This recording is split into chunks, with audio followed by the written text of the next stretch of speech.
non un centenario, senón celebrando un acontecimento anual de importancia extraordinaria. Asistimos non ao aniversario da publicación de unha novela, senón temos o honor e o orgullo de asistir prácticamente á saída do forno de novelas importantes e escoitar, dar a mau e conversar cos seus autores.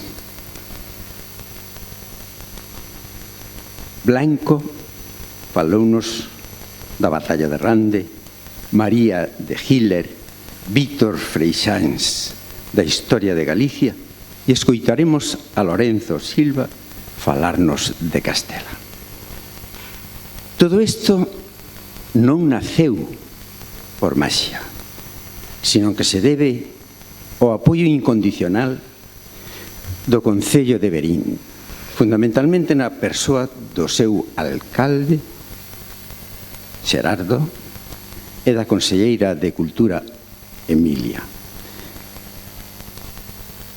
e da biblioteca. As súas almas son Vicente e Aurora. Señoras y señores, y todos ustedes son realmente el éxito de la Semana Histórica de Verín. Muchísimas gracias.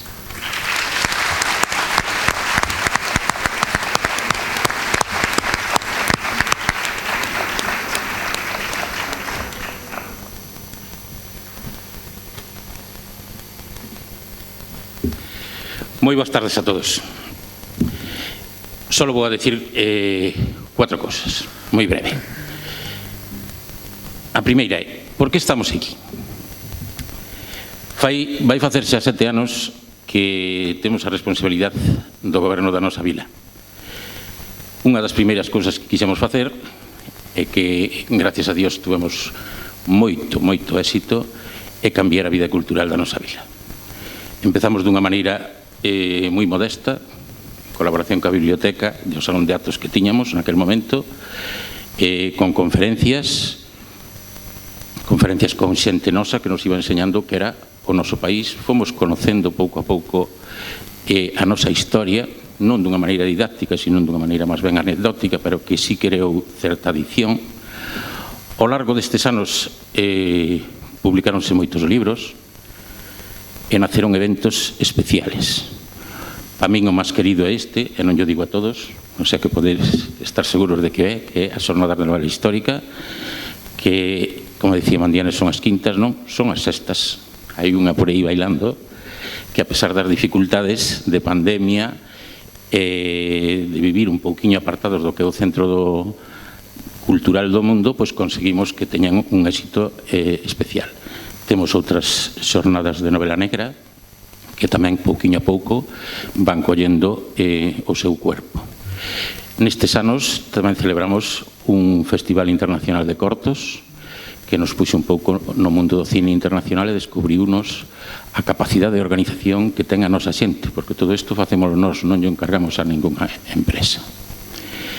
Tamén conseguimos facer un museo que ten 30.000 visitas nos 4 anos que leva, e conseguimos unha vida social un pouquiño máis amplia. Os nosos ciudadanos acuden aos eventos a participar, non só cando os chamen. Todo isto nos consideramos un éxito e pensamos seguir así si todos ustedes nos siguen acompañando. A segunda cousa que quero decir, evidentemente, dar as gracias. Dar as gracias a todos os interveñentes, dar as gracias aos patrocinadores. Xa os nombraron moitas veces, pero como son poucos, volvo a nombrar. O Retiro do Conde, que é onde les alojan, a Caixa Rural, a imprenta, Fragus, que é o que nos mantén as luces encendidas, a Pepa, que é da Floristería Lirios, que están desvendo, a EBER, a Asociación de Empresarios, Roberto Berino, como non podía ser de outra maneira, Losada, Ordenadores Verín, Imagina Imagina máis, Gadis e a panadería Germán. Tamén quero agradecer aos organizadores, a Vicente, a Aurora, a nova generación, no nombre de Lara, unha mención moi especial ás 3 rapaciñas que ayer foron presentadas, que van a ser o futuro do que sería a biblioteca, que tan especial nesa maneira de difundir a cultura e, sobre todo, de incentivar a lectura. Vamos a seguir apoiando esa actividade como fixemos nestes 7 anos. Evidentemente, teño que dar tamén as gracias a todos os interveñentes. José Luis Corral, Pollatos, que son prácticamente habituales, xa forman parte da nosa casa, igual que o señor Mandianes, Miguel Losada, e os interveñentes neste ano, que son Alberto Blanco Casal, que vexades o éxito de a participación do noso povo nestes eventos, é que este é local. E xa temos alguén que tamén participa, e en anos posteriores habrá outros que participarán. María Zabay, que lle deu unha notiña de color a todos estes carcamales, por decirlo de alguna forma. Víctor Freixanes, que veu traer aquí o peso do galego, non é así? E agora, a continuación, seguirá Lorenzo Silva. A terceira cousa que quero facer é expresar a confianza no futuro. Estou me olvidando do violonchelo, pero non me olvido, verdad, David? A esperanza no futuro destas organizacións, pero o que fan estes eventos é divulgar a cultura, enseñarnos e, sobre todo, educarnos. A nosa maior riqueza como pobo ten que ser a educación. E todos estes tipos de que non son eventos, nós xa o consideramos como unha actividade normal. Se vemos reflejada, sobre todo o viernes a mañá, cando están aquí todos os rapaces do instituto, a avidez que les teñen por a cultura e que nunca tuveron. O sea, nunca tuveron un acceso a unha cultura tan directa como teñen agora, a pesar de todos os internets e de todas as redes sociales. Si isto chama a atención, en isto temos que incidir, porque isto é o que en realidad os educa. Unha parte, hai moitas máis, non? Entón, de cara ao futuro, nós vamos a seguir potenciando estas xornadas, tanto Vicente como Aurora como Lara, que sepáis que nós estamos aquí de forma incondicional. Isto para nos é unha prioridade e vamos a intentar nos próximos anos o que sería unha transformación, con unha palabra que está moi de moda ahora, que é a transformación digital. O sea, de cara a utilizar isto con novas tecnologías e novos sistemas de comunicación, tanto os que están aquí como os que estén fora. Iremos vendo ao largo dos anos. E a cuarta última cousa é agradecerlle ao público, a todos os asistentes, a súa presencia. Sin o seu interés, sin a súa existencia, isto non tería ningún sentido. Recordarvos que empezamos cunha sala de 70 personas que non se enchía. E vou vos contar unha anécdota xa para terminar. Levando a Santiago Posteguillo o avión a Santiago, comentábame que el na vida había tido unha presentación dun libro con 400 personas. O sea, para que vos facades unha idea do público maravilloso que sondes e que queremos seguir contando con vosco. Muchísimas gracias.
Buenas tardes de nuevo.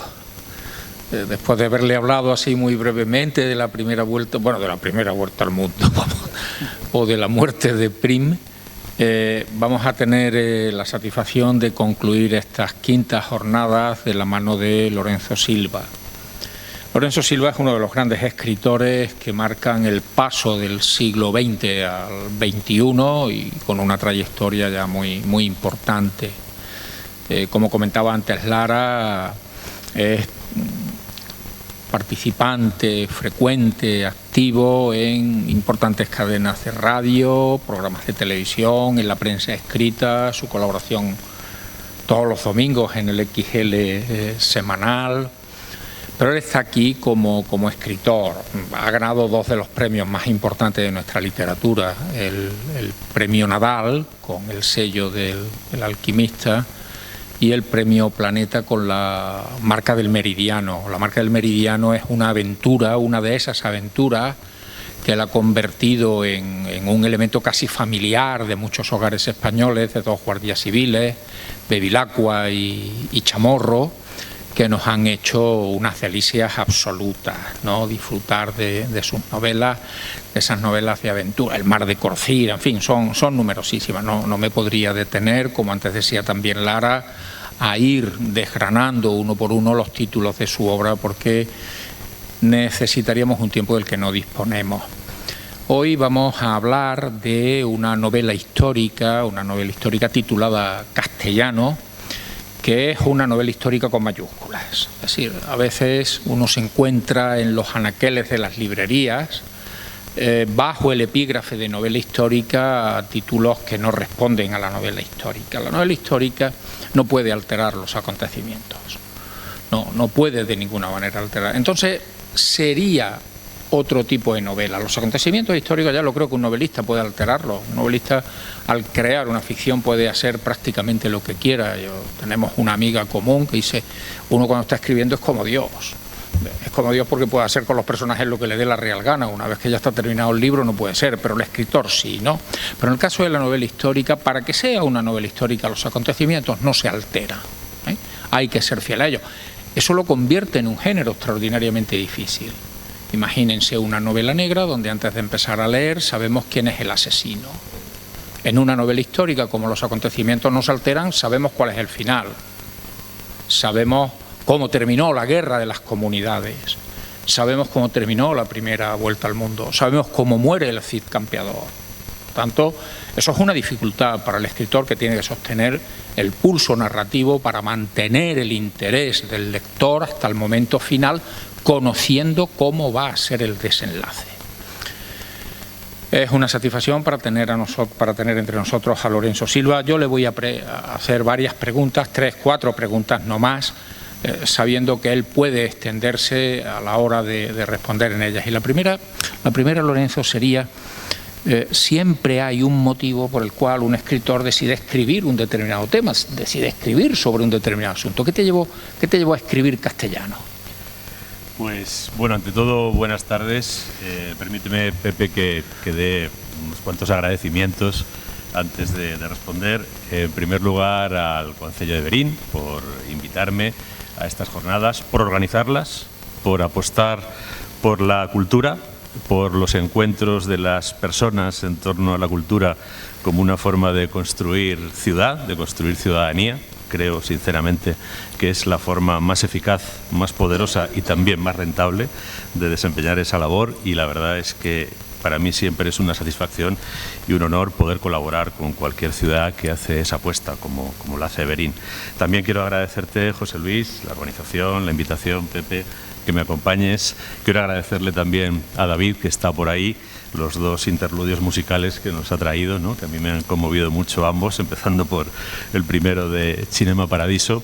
Y también pues quería agradecerle al señor alcalde su presencia, su apoyo en este acto, y también que nos haya puesto un poco en nuestro lugar, ¿no? Yo recuerdo siempre una anécdota muy graciosa que tuve en un encuentro con adolescentes cuando yo tenía en torno a 42, 43 años, ¿no?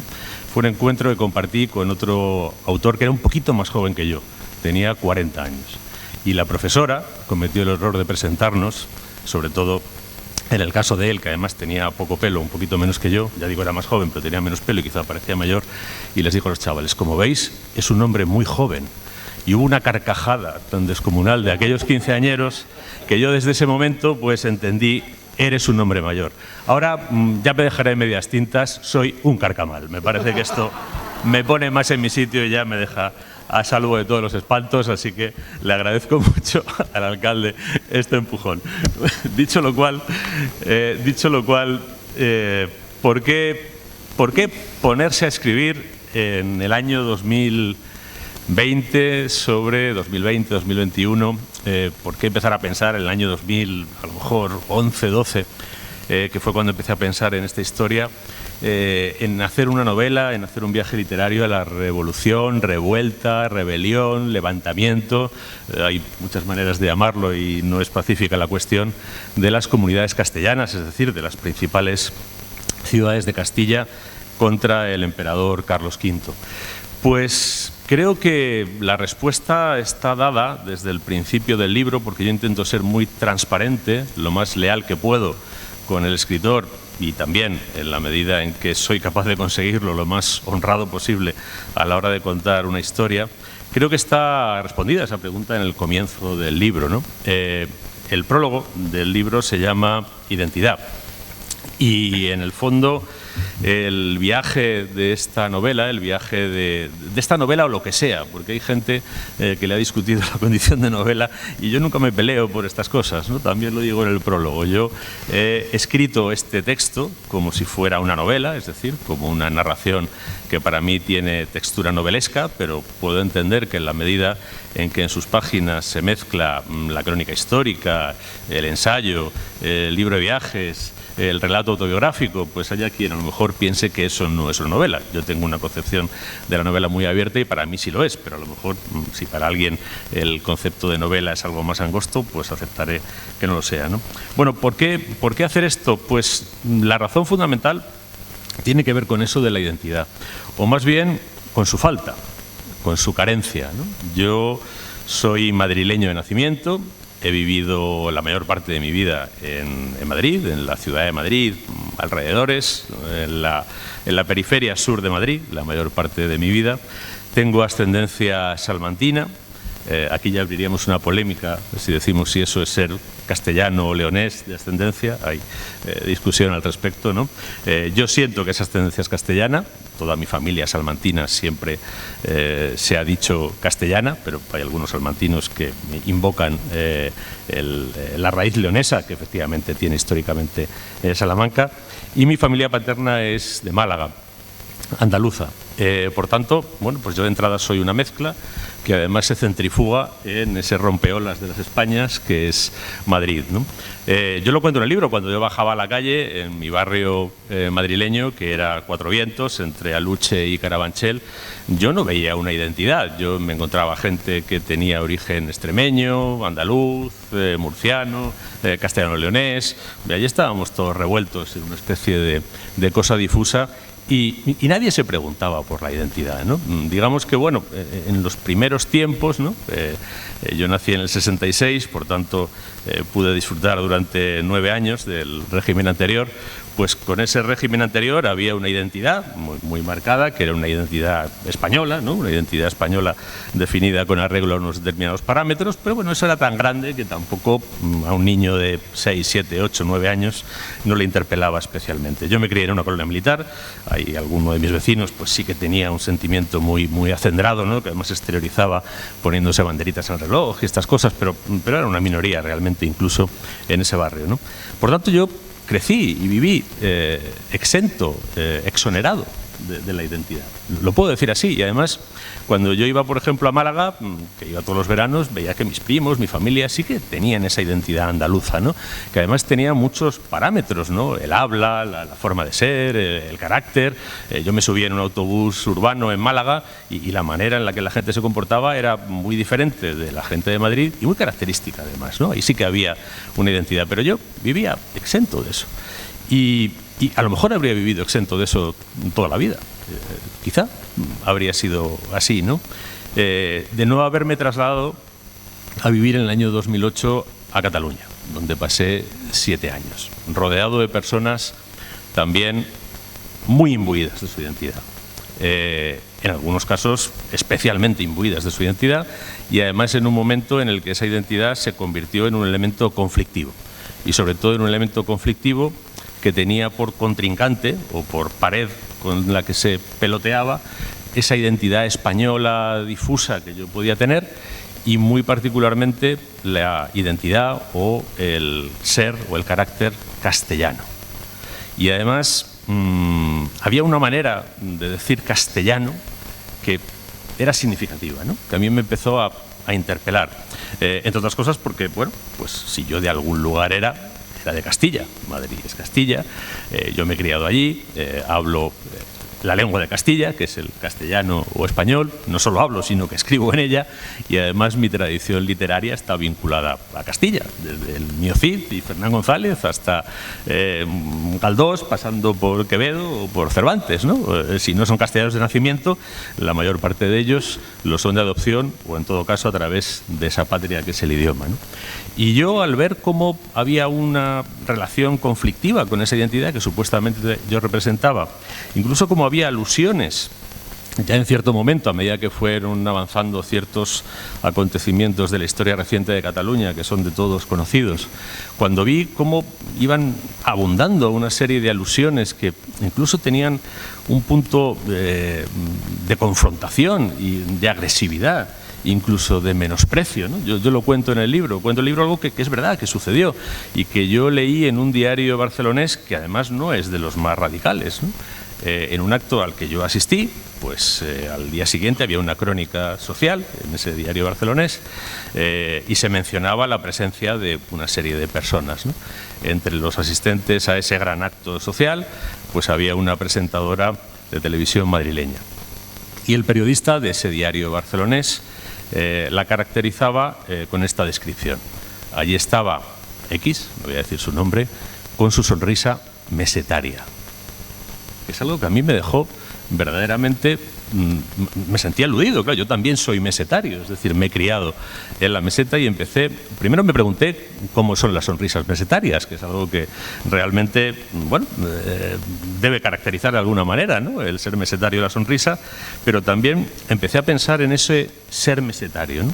Bueno, yo andaba en esos pensamientos un poco extraños, difusos, inesperados, imprevistos, y yo vivía en realidad en Barcelona, pero entre Madrid y Barcelona. Iba mucho a Madrid y también hacía otro tipo de viajes. Y en un viaje que hice desde Madrid hasta Jaén, conduciendo yo por La Mancha, en invierno, por la mañana, con niebla, pues iba ya aburrido después de escuchar ya el noticiero 2 veces, ¿no?, dado la vuelta, que ya acaba siendo un poco angustioso, y me puse a mirar entre los CDs que tenía en el coche. Había hecho una compra en una de esas rebajas de la FNAC o de esas tiendas, ¿no?, y había comprado una serie de CDs al peso, y uno de los que había comprado, porque era una cosa que siempre había tenido en mente oír, pero que nunca había oído, fue el disco de Los Comuneros, de Nuevo Mestre de Jugularía.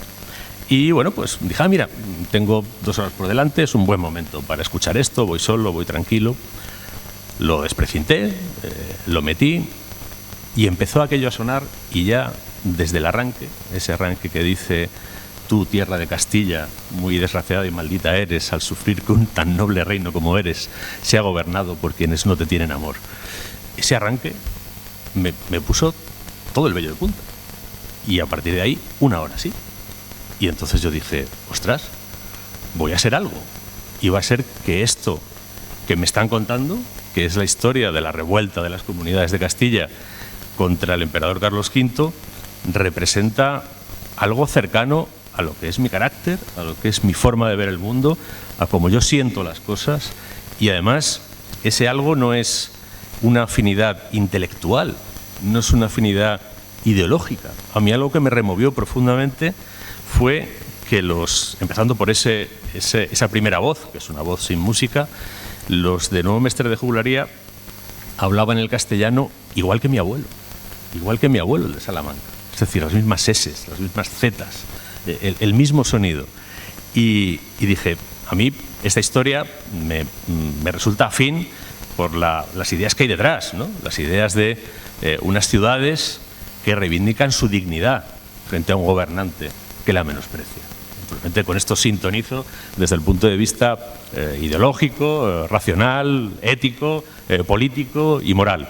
Pero más allá de eso, hay una conexión aquí que tiene que ver con la forma de hacer esa reivindicación, con la derechura, con el quijotismo incluso, que impregna la revuelta de los comuneros. Hay un momento inicial en la revuelta en el que, por decirlo de alguna manera, las cosas van bien, incluso bastante bien, porque el monarca, que ha pasado aquí un tiempo, ha reunido unas cortes precisamente en Galicia, en La Coruña y en Santiago primero y en La Coruña después, para aprobar unas exacciones, y enseguida se ha ido al norte, a Flandes, y luego se va a Alemania, pues a coronarse emperador, que es lo que realmente le interesaba a él.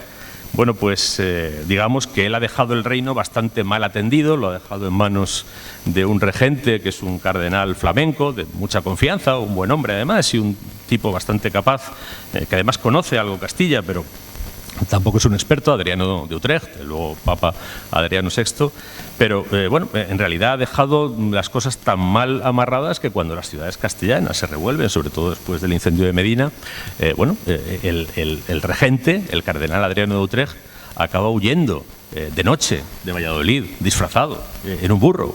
Es decir, hasta ese punto se apoderan los comuneros del Estado castellano, ¿no? Pero hay una segunda parte, sobre todo a partir de la decisión de Carlos V de nombrar otros dos regentes, mucho más capaces, mucho más resolutivos y mucho mejor conocedores de Castilla, que son el almirante y el condestable de Castilla. Hay un momento en el que las cosas van muy mal. Hay un momento en el que es evidente que la revolución va a perder. Y sobre todo hay un momento en el que Juan de Padilla, que no es el líder de las comunidades, es su principal jefe militar, se da cuenta de que la guerra está perdida, de que él mismo está perdido. Y lejos de huir, lejos de ponerse a salvo, cosa que hacen otros personajes de la revolución y cosas que hacen personajes de todas las revoluciones, también de alguna que tenemos reciente en la actualidad española, ¿no? En lugar de huir, afronta el destino que es su segura ejecución y su segura aniquilación civil de él y de su familia.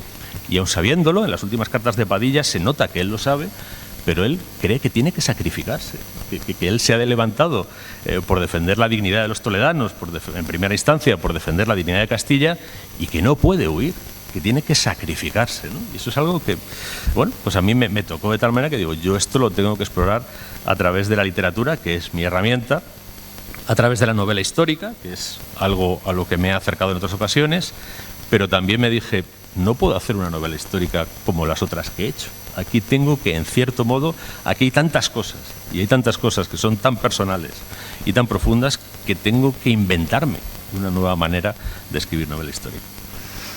Ya que has hablado de identidad, recuerdo que cuando leí Castellano hace algunos meses, tú recuerdas un momento en que un chico le pregunta a un señor, ha ido a un pueblo... Soy yo, el chico soy yo. Sí, ¿cuál eres tú?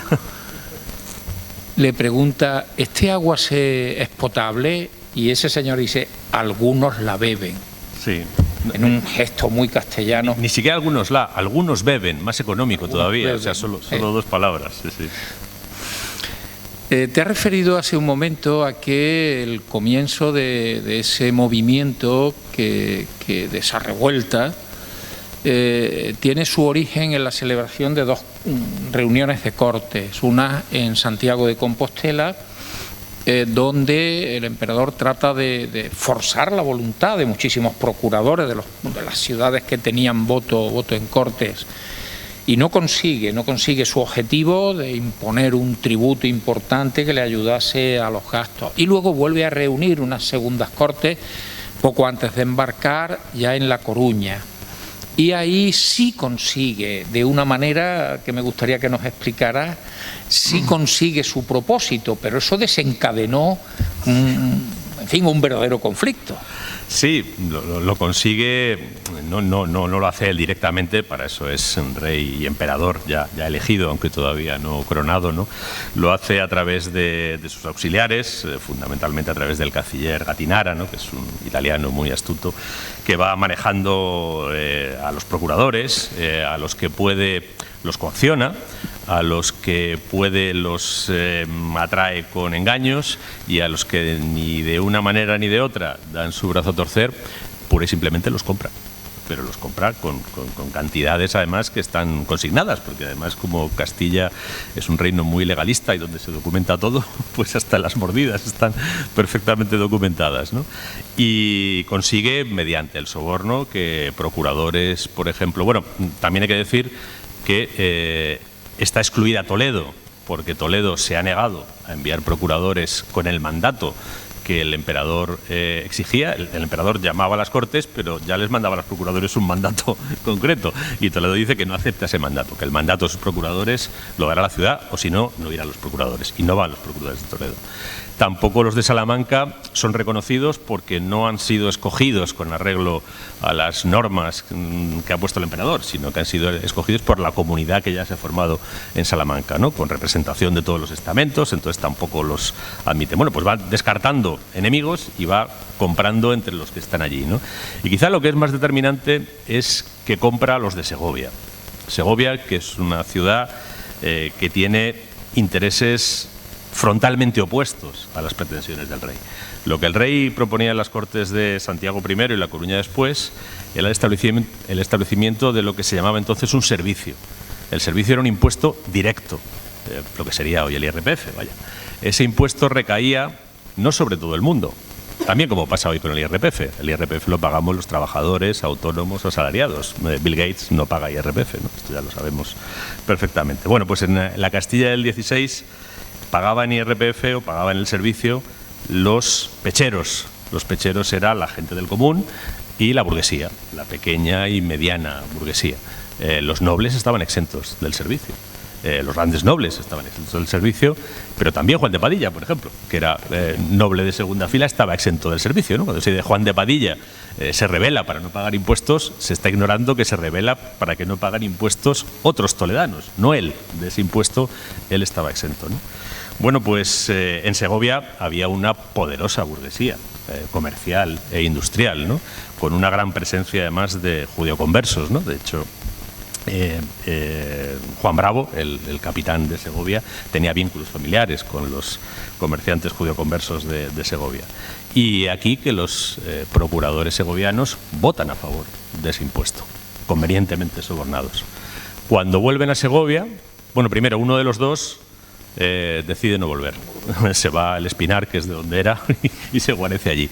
El otro, el pobre, que va e intenta explicarlo además, eso lo recogen las crónicas, pues bueno, hay una reunión tumultuosa, el resultado es que lo sacan a la calle, lo arrastran y lo linchan, y lo cuelgan en la plaza de Segovia.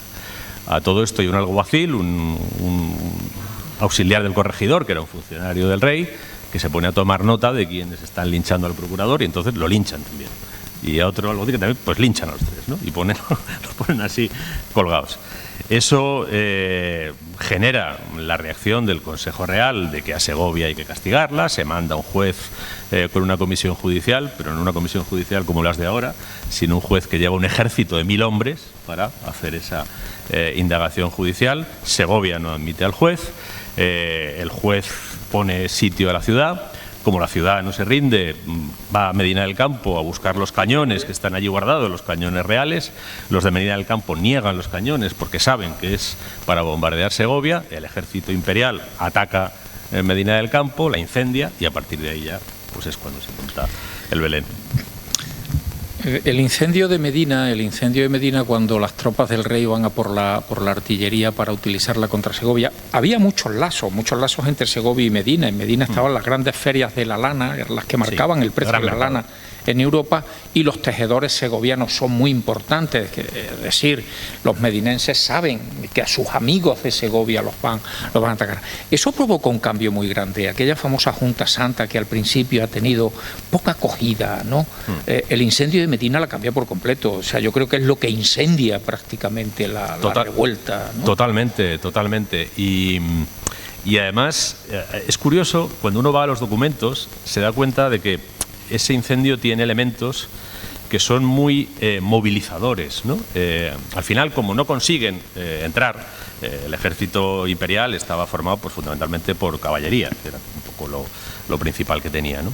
Y los medinenses no solo les niegan las piezas, es que las emplazan.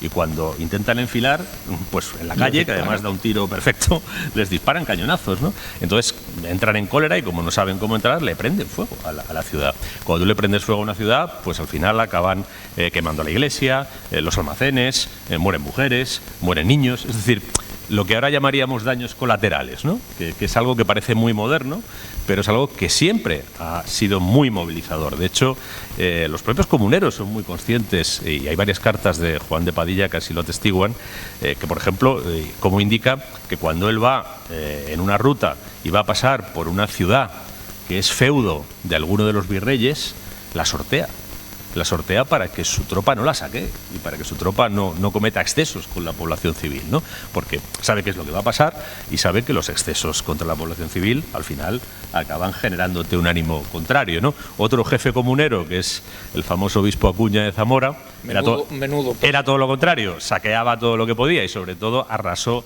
Tierra de Campos. Resultado, cuando el ejército imperial avanzó por Tierra de Campos hacia Valladolid, todos los pueblos los acogían como sus libertadores, ¿no? Entonces, por un lado eso, es decir, bueno, además ahora estamos viviendo una guerra, ¿no? Donde alguien también está actuando indiscriminadamente contra la población civil, o llevamos un siglo, 22 años, 21 años y unos meses de un siglo, en el que hemos tenido muchísima guerra, y hemos tenido muchas guerras, por fortuna lejos, pero no hemos estado al margen de esas guerras, ni hemos estado al margen de la guerra de Irak, ni hemos estado al margen de la guerra de Afganistán, y probablemente el secreto o la clave de que la guerra de Afganistán se haya perdido y la guerra de Irak probablemente se pierda también, sean los daños colaterales que han causado esas operaciones supuestamente quirúrgicas que hacían primero las tropas aliadas y luego las tropas iraquíes o afganas, que de quirúrgicas algunas han tenido bastante poco. Y eso explica pues que luego pues determinados agentes tengan ese apoyo popular que tienen, ¿no?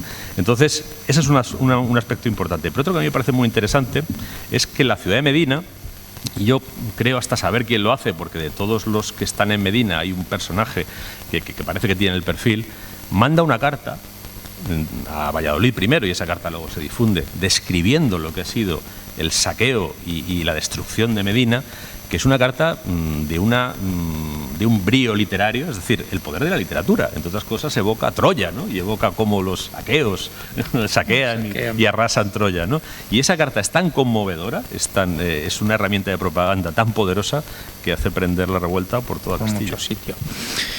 Se nos está acabando el tiempo, pero te voy a hacer una propuesta de ucronía. ¿Qué hubiera ocurrido si la revuelta de las comunidades es una revuelta esencialmente de la meseta? Yo me atrevería incluso a decir que las ciudades que se rebelan contra el rey están entre el Duero y el Tajo prácticamente todas, ¿no? ¿Qué hubiese ocurrido si Andalucía, que tenía 4 ciudades con voto en Cortes, Córdoba, Granada, Sevilla y Jaén, se hubiese sumado a la revuelta, y si también se hubiese sumado a la revuelta Galicia, que no se sumó ni Andalucía ni Galicia, es decir, el sentido amplio de Corona de Castilla, ni Galicia ni Andalucía se suman a la revuelta? En el caso gallego hay una reunión en Melide donde los Andrade y el arzobispo Fonseca prometen algo que luego el rey no pudo cumplir, darle una ciudad con voto en Cortes a Galicia, sí, que no tenía ninguna. Los tenía que representar, creo recordar que era Zamora, quien representaba los intereses de Galicia. ¿Qué hubiese ocurrido si el conflicto, en lugar de haberse quedado, esto es una ucronía, repito, de haberse quedado entre los cursos del Duero y el Tajo, hubiese sumado a andaluces y a gallegos? Pues vamos a ver, hay ciertos efectos inmediatos que se pueden medir, ¿no? Galicia, que efectivamente permaneció al margen porque, entre otras cosas, carecía de esa representación en Cortes. Por eso el emperador monta las Cortes en Galicia, porque es uno de los lugares que considera que es más seguros, porque no tiene una comunidad con representación en Cortes, ¿no? Galicia al final acabó aportando mano de obra al ejército imperial. Es decir, acabó aportando, tanto Galicia como Asturias, acabaron aportando buena parte de la masa de infantería del ejército imperial, ¿no? Es verdad que los cronistas imperiales dicen que eran tropas de baja calidad, porque siempre ponen por encima a la caballería de la alta nobleza castellana, que fue la que supuestamente decidió la guerra, ¿no? Pero hombre, si tú a ese ejército le quitas buena parte de su infantería, pues una caballería sin infantería también se puede ver en ciertos apuros, en según qué escaramuzas, ¿no? Y Juan de Padilla y Pedro Girón y los jefes militares de los comuneros no eran ineptos, es decir, sabían cómo plantear las batallas, y a un ejército con menos infantería lo habrían puesto probablemente en más apuros, ¿no? En el caso de Andalucía hay una cosa muy curiosa, que es que el que salva Andalucía para el emperador es el hermano de María Pacheco, de la mujer de Juan de Padilla. Es decir, que hay ese vínculo familiar tan cercano entre quien al final va a sostener la revuelta en Toledo, incluso después de la ejecución de su marido, y quien retiene como capitán general de Granada en ese momento Andalucía para el emperador. Digamos que si en lugar de tener un flanco descubierto en el sur, como tuvieron los comuneros, porque estaba el prior de la Orden de San Juan pues guerreando en torno a Toledo, hubiera tenido un flanco seguro, todos sus esfuerzos militares se podrían haber dirigido hacia el norte, que era donde estaba el ejército del emperador, ¿no? Que venía desde Burgos, una parte, vino inicialmente desde Burgos, una parte que se fue a Medina de Rioseco, y luego ya el grueso con el condestable, ¿no? Bueno, podría haber sido más difícil desde el punto de vista militar derrotarlos, ¿no? Pero a mí lo que me interesa, fíjate, más allá de esa ucronía, es qué habría pasado en el sentido de qué habrían aportado los comuneros, ¿no? A mí el otro día me preguntaban, dice, ¿esto es la historia de un fracaso? ¿Esto es la historia de una derrota? ¿O esto es Bueno, pues desde el punto de vista político y militar sí, y además en parte por errores suyos. Es decir, al final los comuneros no gestionaron del todo bien la guerra, ¿no? Pero aunque perdieron la batalla, en cierto modo la ganaron moralmente. Lo que los comuneros proponían, que era que el interés del reino prevaleciera sobre el interés del rey. Eso es lo que Carlos V no podía aceptar, porque él tenía una concepción patrimonial de la corona. Bueno, pues esa idea, que en el siglo XVI les costó la cabeza a muchos castellanos, es la que está en la Constitución de Cádiz, la que está en las constituciones liberales del XIX, la que está en la Constitución de 1971, incluso quitando al rey de en medio, y la que está en la Constitución del 78, que conserva un rey, pero deja bien claro a quien ejerza esa magistratura, que el reino está por delante y por encima de sus intereses.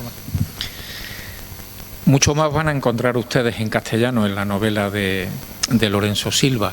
Yo quiero agradecerle las respuestas que nos ha dado, y hasta aquí hemos llegado porque nos hemos colado algunos minutos más de los que José Luis me había pedido. Muchísimas gracias. Gracias, muchas gracias, Pepe.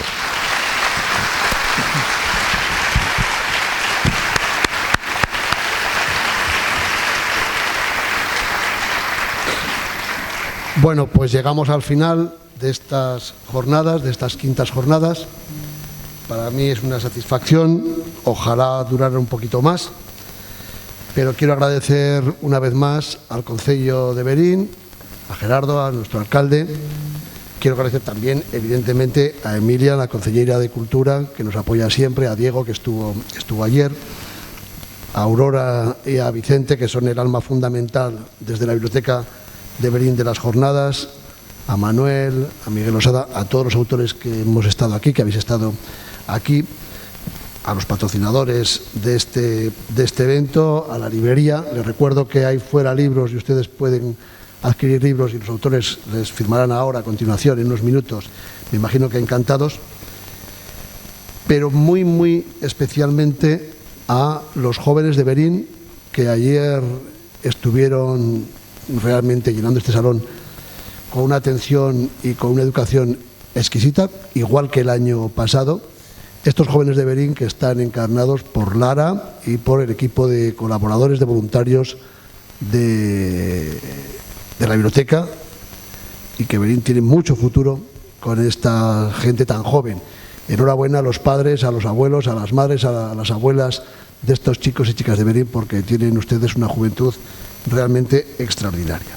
Y muchas gracias a David por su magisterio musical que nos ha regalado estos días desde ese estupendo violonchelo, y él va a ser el que ponga el broche final, el broche musical a estas jornadas. Muchas gracias de parte de otro carcamal, todavía más carcamal que Lorenzo Silva. Muchas gracias también de parte de Pepe Calvo Pollato, el maestro y amigo, que estamos siempre juntos en estos eventos. Y el año que viene espero que haya una de estas jornadas, que confíen en nosotros para coordinarlas, y si no, yo vendré a Berín a asistir como público a estas jornadas. No te lo tomes así, que espero que confíes en nosotros, ¿no? Muchas gracias y hasta el año que viene.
Si alguien se encuentra a firmar.